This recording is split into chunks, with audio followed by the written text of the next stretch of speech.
자, 여러분, 드디어 2025년이 밝았습니다. 자, 오늘도 제 영상을 봐주시는 모든 구독자 여러분들 정말 새해 복 많이 받으시고요. 그런데 여러분, 2024년에 1월 1일에 목표로 하신 것들 전부 이루셨나요? 사실 저는 아니거든요. 2025년도는 어떤 목표를 세우셨나요? 사실 저는 이제 2020년도에 한 10년짜리 목표를 세워놔가지고 그 목표들을 좀 차근차근 해나가고 있고, 한 달에 한 번씩 이제 그 목표를 돌아보면서 수정하고, 못했던 거는 넣고, 쓸모없다고 느끼는 것들은 앞으로 할 것들에서 좀 제거하고, 이런 식으로 좀 목표를 세우고 살아가고 있는데요. 여러분들이 2025년 또 푸른 뱀의 해라고 하잖아요. 그래서 푸른 뱀의 해인 것처럼 요리조리 좀 스무스하게 좀 부드럽게 매끄러운 그런 한 해가 되었으면 하는 마음입니다. 그래서 오늘은 이제 어떤 이야기를 여러분들한테 들려드리려고 하냐면, 사실은 오늘 영상 같은 경우는 좀 여태까지 제가 영상에 좀 정보성 내용을 많이 다뤘었잖아요. 뭐 글쓰기 방법, 마케팅 방법, 이런 이야기들을 많이 했는데, 뭐 그런 것도 하겠지만 좀 최초로 제 이야기를 좀 진득하니 좀 영상 초반에 좀 다뤄볼까 합니다. 사실은 이 이야기를 하기까지 굉장히 망설여졌어요. 왜냐면 다른 사람들도 이런 이야기를 하는 것 같아요. 너무 많이 하는 것 같아요. 아, 근데 그렇다고 내가 이런 얘기를 하는 게 맞나? 근데 뭐 반대로 생각을 해보면 또 아닌 건 아니거든요. 이거 다 내 이야기인데 굳이 안 할 이유도 없겠다라는 생각이 들어서 좀 그냥 간단하게 한번 해보려고 해요. 그래서 어떤 이야기인데 이렇게 망설이냐라는 건데, 뻔한 레포토리라서 여러분들이 좀 싫어하실 것 같긴 한데, 진짜 제 과거를 좀 이야기를 해보려고 그래요. 어떻게 하다 김 매니저? 어떻게 하다 여기까지 왔나? 이런 내용을 한번 이야기를 해보려고 하는데요. 우선 저는 너무너무 가난한 가정에서 태어났어요. 어릴 때 살았던 집을 생각을 해보면, 떠올려보면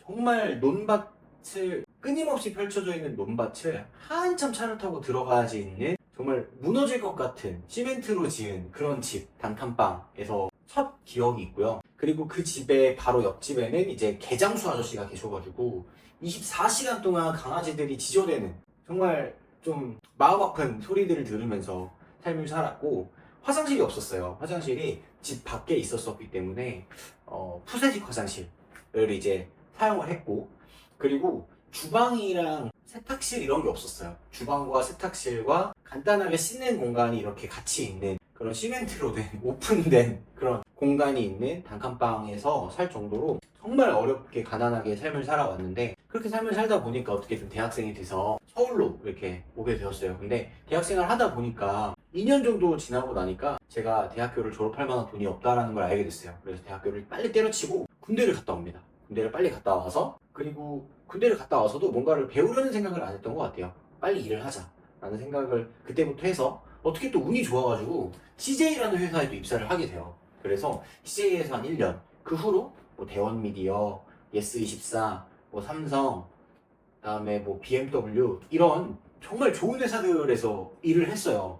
그렇게 일을 했다는 거에 대해서 너무 감사하고, 아, 정말 운이 좋았다 이런 생각을 합니다. 근데 그렇게 20대 중반부터 30대 초반까지 회사 생활을 하다 보니까 나름 또 시드라는 게 생겨가지고 돈을 좀 벌었단 말이죠. 그래서 이렇게 회사 생활을 했다가는 내가 과거 생각을 하는 거예요. 내 옛날에 살았던 그런 가난한 삶을 벗어나지 못하겠다, 이런 좀 압박감이 느껴지게 된 거죠. 그래서 사업이라는 걸 해보자 라고 해서 그때부터 스마트 스토어도 해보고, 인터넷에 유명한 뭐 부업이니 엔잡이니 이런 거를 다 찾아가지고 사업을 하기 시작했던 것 같아요. 그러다가 제 세 번째 사업은 바로 셀프 사진관이었는데요. 셀프 사진관 같은 경우는 사실 처음에 한 3개월 정도 적자를 봤던 것 같아요. 사업이라는 게 뭔지도 모르고 시작을 했고, 그리고 처음에 사업을 시작할 때 저는 좀 편하지 않을까? 이런 생각으로 사업을 접근했던 것도 있어요. 왜냐면 그때 당시 제가 암에 걸렸었거든요. 2020년 정도에 제가 암에 걸려서, 갑상선암에 걸려가지고 그걸 수술하고 회복하는 과정이 있었는데, 회사 생활을 하는 것보다는 그래도 내 사업을 이렇게 하는 게 좀 낫지 않을까라는 생각을 했는데, 그게 잘못된 생각이었던 거예요. 사업이 더 힘들더라고요. 미친 듯이 힘들더라고요. 하루에 막 4시간, 3시간씩 자고 일하는데 진짜 미쳐버린 줄 알았어요. 근데 심지어 3개월 동안 적자야. 그러니까 더 미치는 거죠. 그래서 도대체 내가 이 적자인 이유가 무엇일까? 어떻게 하면 내가 이 셀프 사진관을 좀 이렇게 잘, 매출도 잘 할 수 있을까? 이런 고민을 했죠. 그러다가 제가 셀프 사진관을 운영하면서 겪었던 3가지 실수에 대해서 여러분들한테 한번 알려드리고, 여러분들도 사업을 하시는 분들이 있다면 제가 했던 이런 실수 절대 하지 말고 시행착오 진짜 다 줄여가지고 여러분들도 저 같은 그런 적자생을 보지 말고 매출 팍팍팍팍 일으키셨으면 좋겠어가지고 오늘 컨텐츠를 준비하게 됐습니다. 그러면 오늘 제가 했던 3가지 실수와 그거에 대한 해결 방안에 대해서 한번 이야기해 보도록 할게요. 자, 바로 제가 사업을 초창기에 하면서 적자를 보면서 제가 했던 3가지 실수에 대해서 제가 깨달았던 게 뭐냐면 첫 번째는 바로 착각입니다. 어떤 착각이냐? 내 제품과 서비스만 좋으면 어떻게든 사업이 굴러가지 않을까라는 착각이에요. 저는 몰랐어요. 사업을 처음 시작할 때는 전 셀프 사진관에 막 되게 좋은 카메라도 갖다 놓고 화면도 막 엄청 크고 4K 모니터 막 갖다 놓고 이랬었거든요. 왜냐면 제가 다른 셀프 사진관을 다녀봤을 때 그렇게 좋은 걸 안 쓰더라고요. 그래서 좋은 거를 갖다 놓게 되면 알아서 고객들이 오지 않을까? 이런 말도 안 되는 실수를 했다는 거예요. 물론 좋은 거를 쓰지 말라는 게 아닙니다. 무조건 좋은 걸 쓰는 게 맞아요. 사업에서 가장 중요한 건 본질이기 때문에 무조건 좋은 걸 해야죠. 다른 업체보다 무조건요. 근데 제 실수는 뭐였냐면 바로 내가 이렇게 그냥 좋게만 만들어 놓으면 고객들이 알아서 우리 매장으로 오지 않을까라고 하는 그 착각이었던 거예요. 고객들은 내가 아무리 좋은 서비스를 갖고 있고 좋은 제품을 갖고 있어도 내가 막 널리 알리지 않으면 알아서 찾아와 주지 않아요. 그래서 제가 했던 해결 방법이 뭐냐? 바로 SNS 컨텐츠와 스토리예요. 근데 다만 이 2가지는 꼭 꾸준히 해야 됩니다. 그래서 이 부분에서 많은 분들이, 많은 대표님들이 어려워하고 힘들어하시고 중간에 그만 지치고 포기하고 하시는 것 같아요. 그래서 저 같은 경우는 유튜브도 열심히 했었고요. 그리고 인스타그램을 되게 열심히 했었는데 그때 당시 인스타그램 팔로워가 1000명이 넘어가면서부터 고객들이 점점 늘어나기 시작하더라고요. 늘어나는 게 눈에 보여요. 예약 그래프가 이렇게 보이니까. 근데 컨텐츠를 그냥 아무렇게나 찍어내는 게 아니라 바로 내가 가지고 있는 브랜드와 지금 내가 하고 있는 사업의 특장점들, 차별화, 포지셔닝 이런 것들을 적절히 잘 녹여내고 내가 왜 했는지 같은 스토리 같은 것들을 녹여서 고객들이 우리 SNS를 보면서 자연스럽게 노출되고 여기 한번 이용해볼까? 이런 마음이 들게끔 해야 되는 게 저는 몰랐던 거죠. 여러분들도 만약에 지금 여러분들의 제품이나 서비스가 좋다고 생각하는데 SNS 컨텐츠를 활용하고 있지 않거나 왜 고객들이 몰라주지? 라는 생각이 든다면 좀 꾸준히 하루에 한 건 이상은 꼭 인스타그램이나 아니면 유튜브나 릴스 같은 것들을 편집해서 올려보시는 걸 추천드려요. 자영업을 하는데 요즘 스토리가 없고 SNS 브랜딩을 안 한다? 라는 거는 여러분들이 서비스만 좋으면 고객들이 알아서 와주지 않을까라고 하는 제가 했던 첫 번째 실수, 이 착각 속에 빠져있을 가능성이 굉장히 높다는 거죠. 자, 그리고 2번째 실수는 뭐냐면요, 바로 시장 조사입니다. 사실 이 첫 번째 실수에서 이어지는 건데 좋은 제품들, 좋은 기계들로 제가 매장을 막 꾸며놨잖아요. 그래서 이렇게 SNS 콘텐츠 올리니까 사람들이 한 명씩 오기는 했어요.